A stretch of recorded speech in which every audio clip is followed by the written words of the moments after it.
Hello, നിങ്ങൾ എത്ര പേര് ഈ ന്യൂസ് ശ്രദ്ധിച്ചു എന്നറിയില്ല. അതായത് ഇന്ത്യയിൽ ഇനി VPN പ്രൊവൈഡേഴ്സിന് ഫിസിക്കൽ ഓഫീസ് വേണമെന്നാണ് പറയുന്നത്. കേന്ദ്രം നിർബന്ധമാക്കാൻ പോവുകയാണ്. അതുപോലെ തന്നെ അവിടെ ഒരു കോംപ്ലയൻസ് ഓഫീസറും വേണമെന്ന് പറയുന്നുണ്ട്.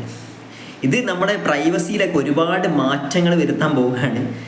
അതായത് ഒരു കാര്യം എന്ന് വെച്ചാൽ ഇപ്പോൾ ഇന്ത്യയിൽ ഓഫീസ് തുടങ്ങാൻ നിർബന്ധിക്കുന്നതിലൂടെ ഇവർ ഇന്ത്യയിലെ IT റൂൾസ് ഫോളോ ചെയ്യാൻ നിർബന്ധിതരാവുകയാണ്. അതായത് 2022 ഇപ്പോൾ ഒരു ഗവൺമെൻറ് ഒരു ഡയറക്റ്റീവ്സ് ഉണ്ടായിരുന്നു. എല്ലാ ക്ലൗഡ് ബേസ്ഡ് കമ്പനീസും അതുപോലെ തന്നെ ഡാറ്റാ സെൻറ്റേഴ്സൊക്കെ യൂസേഴ്സിൻ്റെ ഡാറ്റ 5 വർഷം കീപ്പ് ചെയ്യണം എന്നുള്ളത്.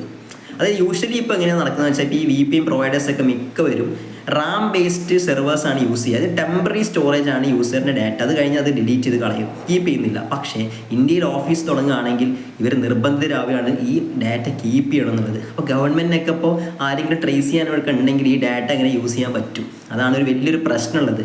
അപ്പം ഇത് നമ്മുടെ പ്രൈവസിക്ക് ഒരു വലിയ അടിയാണ്. ഇത് ഇവർ ഉദ്ദേശിക്കുന്ന എത്രയുള്ളൂ, നമ്മുടെ നിയമത്തിൻ്റെ അണ്ടറിൽ കൊണ്ടുവരണം. ഇനി ഇങ്ങനെ വന്നിട്ടുണ്ടെങ്കിൽ കുറേ ബാൻഡ് സൈറ്റും കാര്യങ്ങളൊന്നും പിന്നെ കിട്ടില്ല. അങ്ങനത്തെ കുറേ പ്രശ്നങ്ങളുണ്ട്. അപ്പോൾ എന്താണെന്ന് നോക്കാം നമുക്ക്.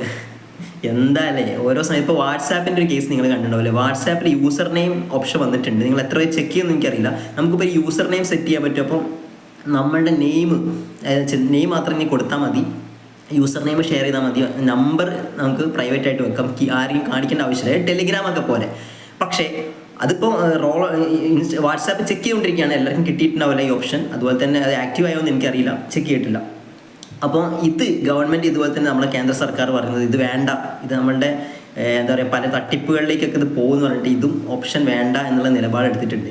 അപ്പോൾ എന്താ ചെയ്യാല്ലേ, ഇങ്ങനെ ഓരോ മാറ്റങ്ങൾ വരുത്താൻ ശ്രമിക്കുമ്പോൾ കുറേ ഇങ്ങനത്തെ പ്രശ്നങ്ങളും ഉണ്ട് കൂടെ. നിങ്ങൾക്ക് എന്താ തോന്നുന്നത്? ഇതൊക്കെ നല്ല മാറ്റമാണോ കേന്ദ്ര സർക്കാർ ചെയ്യുന്നത്, അല്ലെങ്കിൽ ഇതൊരു എന്താ പറയുക നമ്മളുടെ ഒരു പ്രൈവസീൻ്റെ മുകളിൽ ഒരു കടന്നുകയറ്റമായിട്ട് തോന്നുന്നുണ്ടോ? കമൻറ്റ് ചെയ്യുക.